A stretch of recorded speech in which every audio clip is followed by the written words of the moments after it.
The smell hit first, rotting flesh, sweet and sickening, hanging over entire counties in the west of Ireland.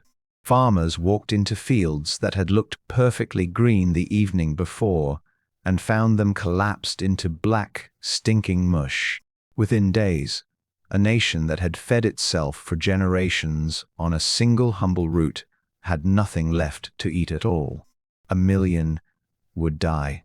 Another 1 million would flee across the ocean, some of them never making it to shore alive. But this story doesn't start in Ireland in 1845. It starts nearly 10,000 years earlier, on a windswept mountainside on the other side of the world, with a plant so bitter and so toxic that eating it could kill you. High in the Andes, in the region that is now southern Peru and Bolivia, wild potato plants grew scattered across rocky soil more than 12,000 feet above sea level. These were nothing like the potatoes we know now. Some were barely bigger than a walnut. They were bitter to the point of being inedible, and they carried natural toxins called glycoalkaloids, compounds that could cause vomiting, cramping, and in high enough doses, death. For early hunter-gatherer communities in the region, this was a plant that demanded respect and careful handling. Somewhere around 8,000 years ago, the people living in these highlands began to figure out how to make the wild potato safe. It wasn't a quick discovery. It took soaking the tubers in cold mountain streams for days at a time, letting the running water carry away some of the toxins. Then came repeated cycles of freezing overnight in the brutal high-altitude cold and thawing in the sun, a process that broke down more of the poison still trapped inside. None of these early farmers had a word for chemistry. They didn't know what a glycoalkaloid was. But through trial, error, and an intimate, hard-won understanding of their environment, they cracked a problem that would otherwise have made this plant useless to them forever. Over the centuries that followed, something even more remarkable happened. Generation after generation, farmers began selecting the least bitter tubers to replant, slowly breeding out the toxins and breeding in the starch. They had no concept of genetics as we understand it today, but they were practicing a form of it anyway, one harvest at a time, one careful selection at a time. It's worth pausing on that for a second.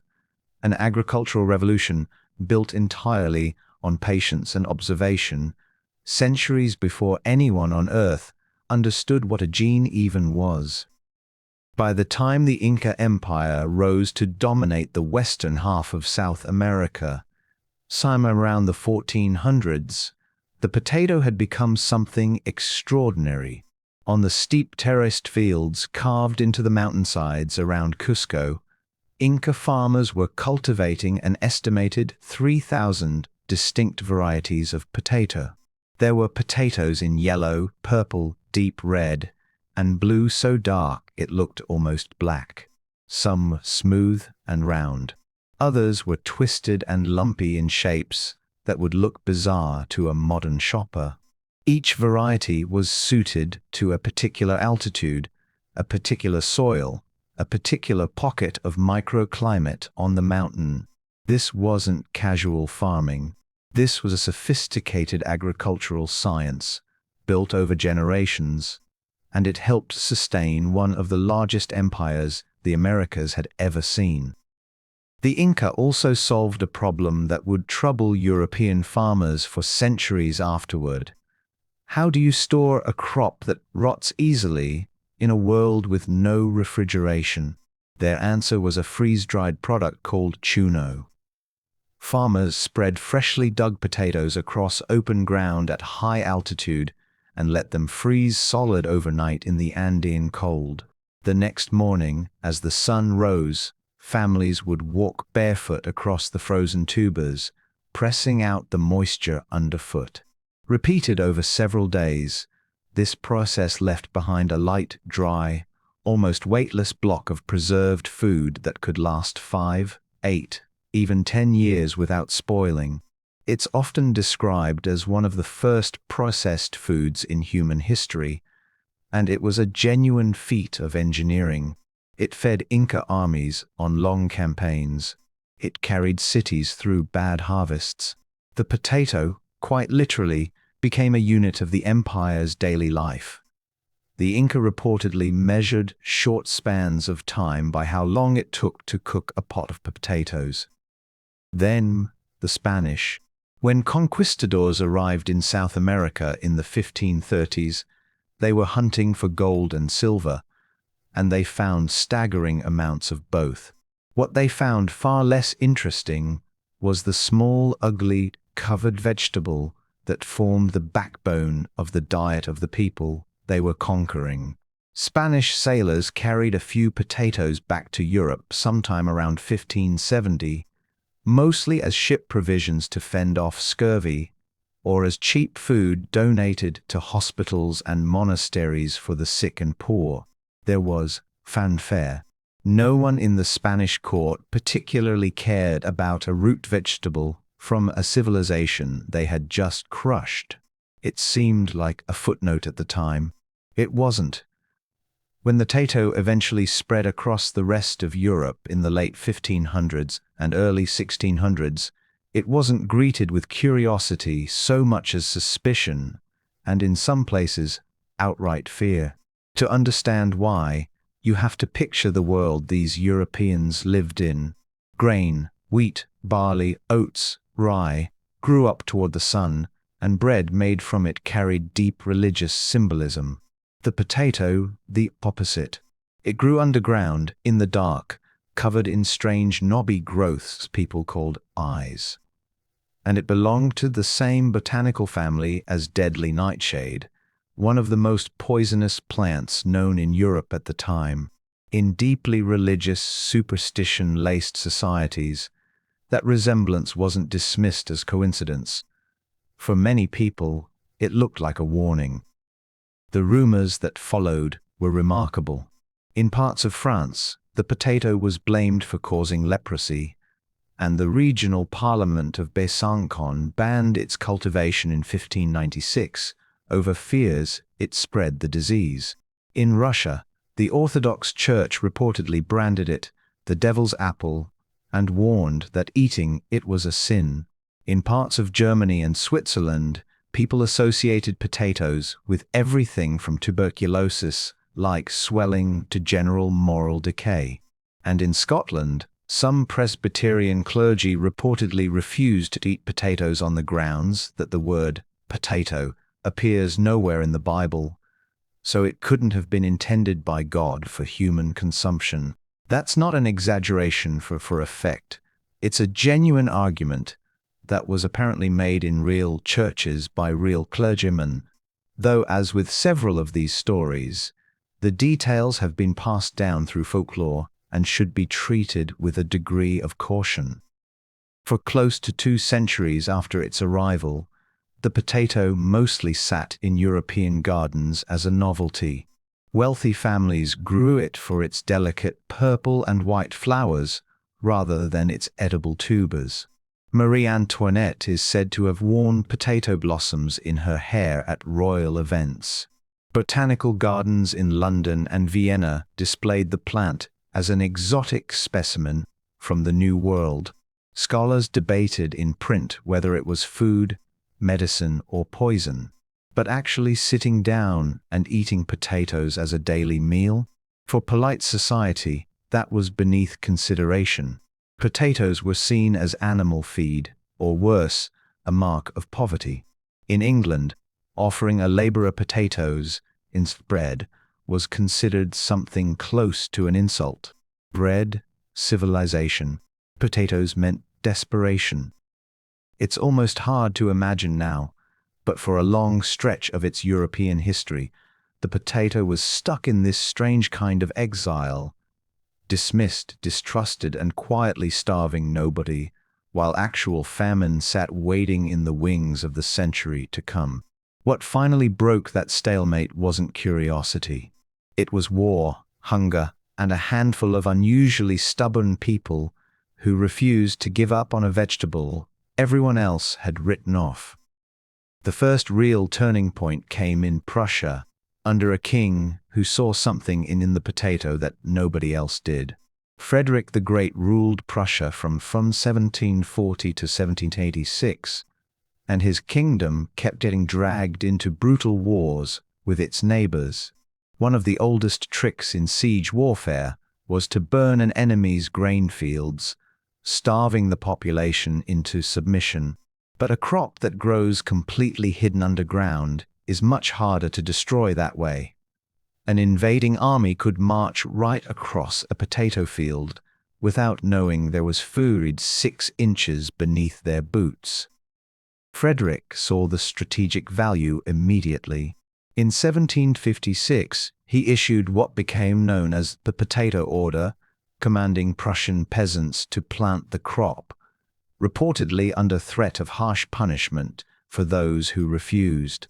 Unsurprisingly, this went over badly.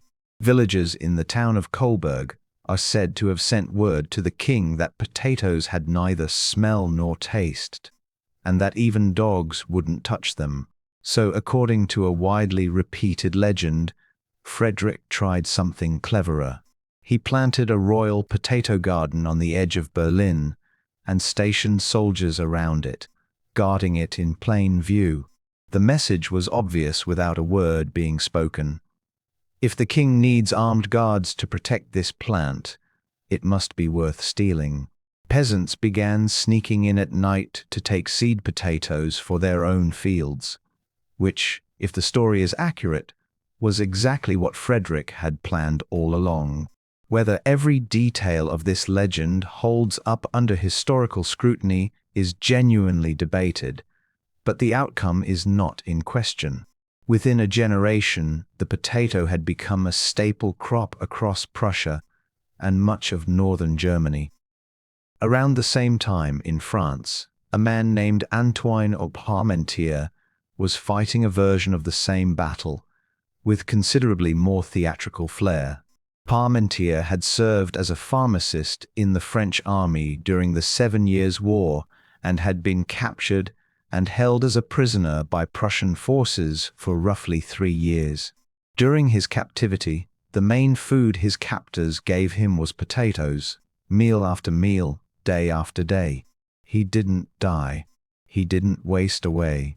He came out of the experience in reasonably good health, arguably better off than many French soldiers eating a standard wartime diet. That contradiction stuck with him. Back in France, Parmentier devoted years of his life to convincing his countrymen that the potato deserved a place on their tables. He hosted elaborate dinners for Parisian high society where every course, from the appetizer to the dessert, was built around potatoes. He gave potato blossoms to King Louis XVI, who reportedly wore one in his buttonhole, and to Queen Marie Antoinette, who wore them in her hair at court. Then he essentially borrowed Frederick's playbook. He planted a large field of potatoes in sandy, unpromising soil outside Paris, posted guards during the day to make it look valuable, and then quietly withdrew the guards each night so that curious locals could sneak in and take plants for themselves.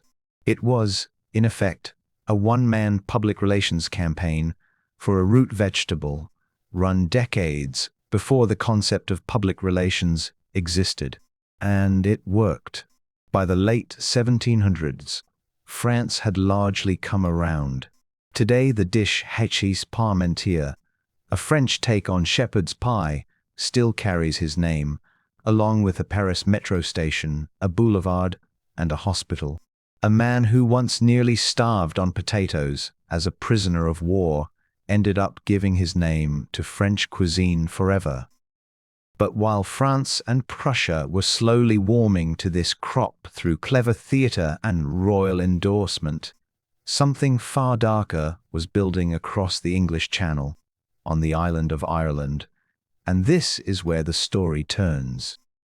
Ireland in the 1700s and 1800s was under British rule, and most of its land belonged to English and Anglo-Irish Protestant landlords many of whom never set foot on the estates they owned. The Catholic majority worked as tenant farmers on land they didn't own and could be evicted from with little warning. Restrictive laws had for generations limited what Irish Catholics could own, inherit, or rent, steadily pushing families onto smaller and smaller plots of poor, boggy land. The potato fit this brutal situation almost perfectly, for better and for worse. A single acre planted with potatoes could feed a family of 6 for an entire year. No grain crop came close to that kind of yield. Potatoes thrived in the wet Irish climate and poor soil where wheat struggled. They needed no plough, no mill, barely any equipment beyond a spade and seed potatoes. Combined with buttermilk, a diet built almost entirely around potatoes was nutritionally sufficient to sustain life, providing carbohydrates, vitamin C, potassium, and even a reasonable amount of protein. It's genuinely one of the more remarkable facts in this story. A single root vegetable, paired with dairy, could keep a population alive and growing for generations. And did.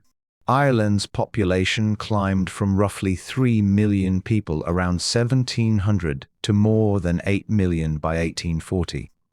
A surge made possible almost entirely by the potato. But buried inside that success was a catastrophic vulnerability, and it wasn't hard to see coming if you knew what to look for. The overwhelming majority of Ireland's potato crop came from a single variety, known as the Irish lumper. Farmers weren't growing a diverse mix of varieties the way Andean farmers had. They were growing genetically uniform crop, field after field, county after county. That meant if a disease ever managed to attack that one variety, it could wipe out the entire country's food supply at once. There was no backup, no resistant strain waiting in reserve. The entire nation's survival rested on a single genetic thread. Nobody could see the clock ticking, but it was. In the late summer of 1845, a cargo shipment believed to have carried infected potatoes from the Americas arrived in a European port, bringing with it microscopic spores of a water mold called Phytophthora infestans, an organism that thrived in exactly the cool conditions that define the Irish climate. The blight tore through Belgium and the Netherlands first, then crossed into England, and finally reached Ireland.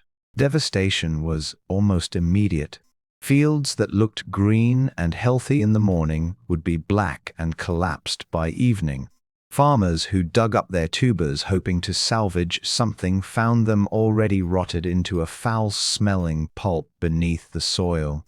In counties like Mayo, Galway, and Clare, the stench of decaying potatoes became so overwhelming that people reportedly covered their faces just to walk near the fields. A single bad harvest would have been a crisis. What turned it into a catastrophe was that the blight kept coming back in 1846, worse than the year before, and again in 1847 and 1848. Families with no other reliable food source began dying in their homes and along the roadsides. Diseases like typhus and dysentery spread rapidly through a population already weakened by hunger. Entire villages in Western Ireland were emptied out. Between roughly 1845 and 1852, close to 1 million people died from starvation and the diseases that followed in its wake. Another 1 million left the country, many of them crammed onto overcrowded, disease-ridden vessels that came to be known as coffin ships, where deaths during the crossing were tragically common. Ireland's population fell by around a quarter in less than a decade. And remarkably, even today, nearly 180 years later, the population of Ireland still hasn't returned to its pre-famine level. What makes this chapter of the story even harder to sit with is how much of the suffering was made worse by policy rather than nature alone. Throughout the famine, Ireland continued to export significant quantities of grain and livestock to Britain, often under armed guard, even as its own people starved. Relief efforts were slow and frequently tied to degrading conditions, requiring starving men to perform hard labor in exchange for wages too small to buy food at famine prices. Charles Trevelyan, the senior British official overseeing relief efforts, is documented as having described the disaster in terms that blamed the Irish people themselves and warned against giving too much aid. It's a stark reminder that the Great Famine wasn't purely a natural disaster. It was a natural disaster compounded quite deliberately in places by political choices. That's a debate historians still argue over in terms of intent and degree, but the documentary record of exports continuing during mass starvation is not in dispute. The ripple effects of the famine reshaped entire continents. The million or so Irish people who fled didn't simply vanish into new countries. They rebuilt entire communities inside them.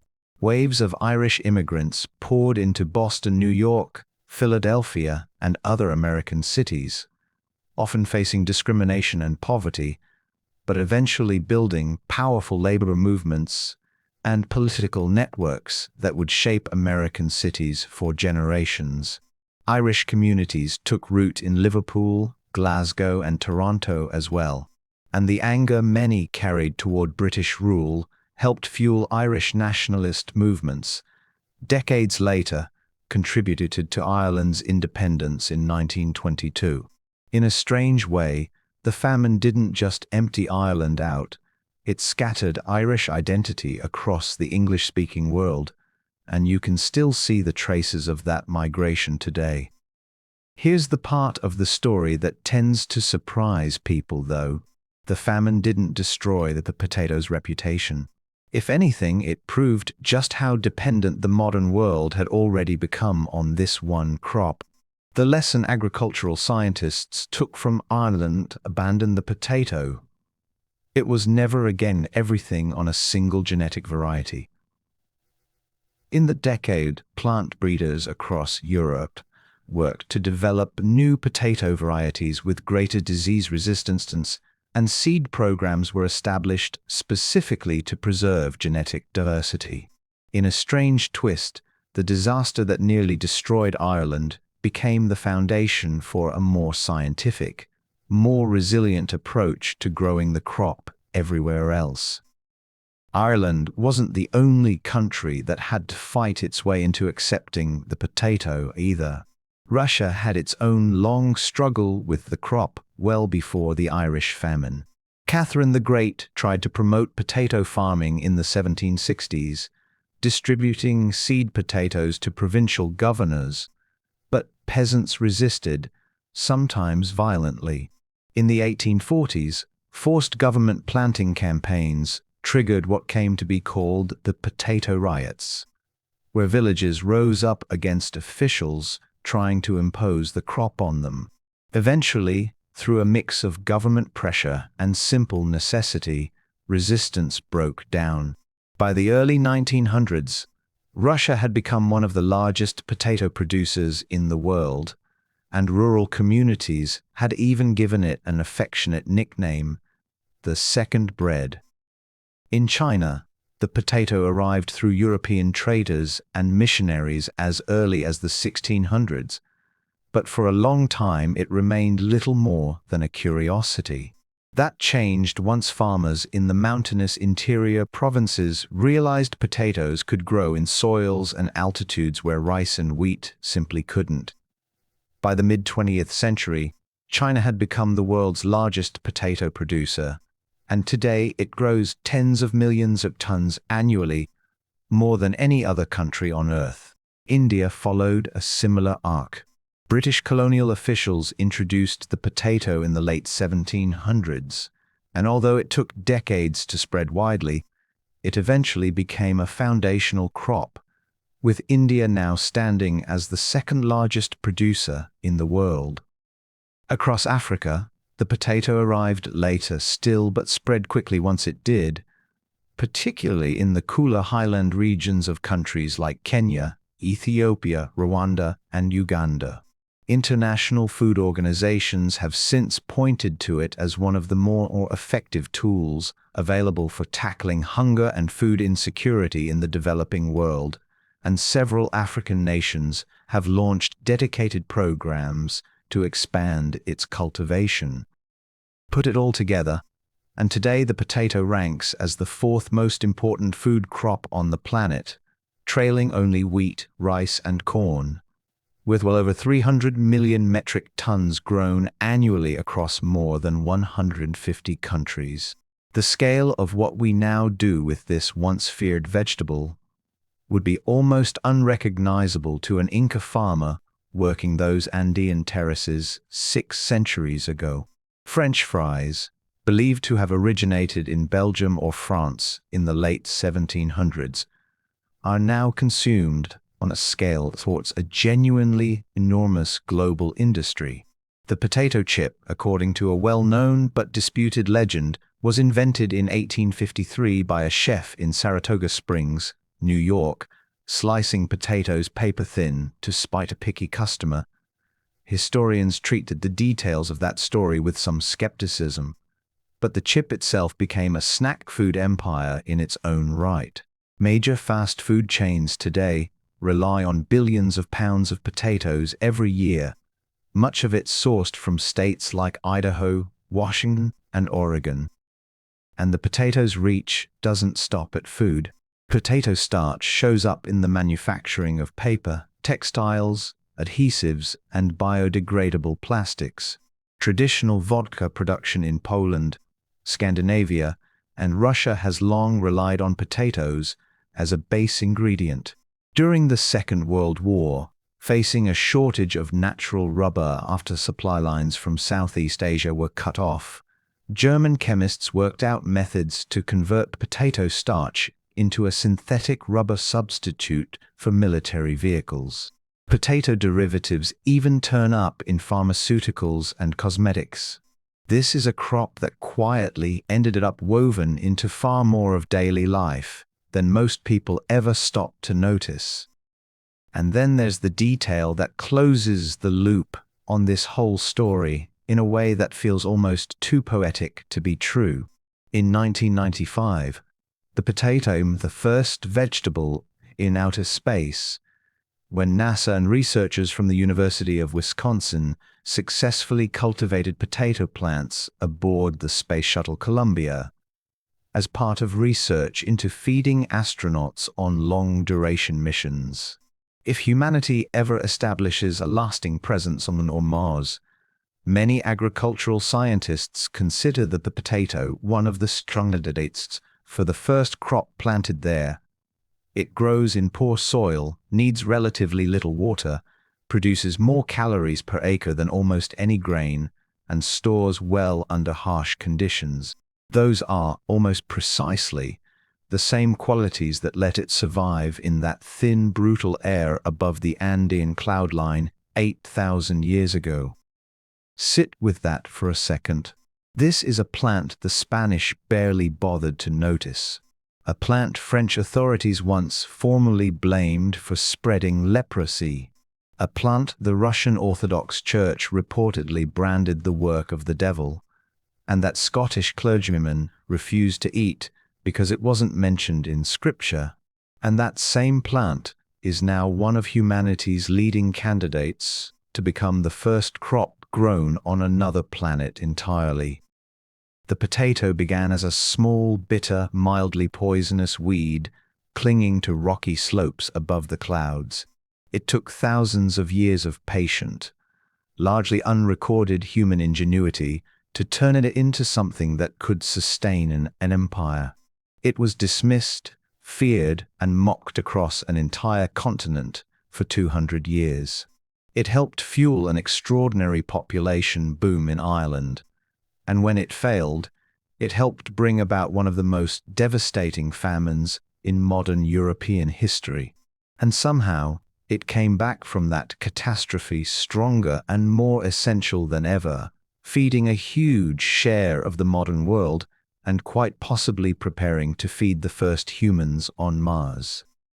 Not bad in the end for a lumpy little root that almost nobody wanted.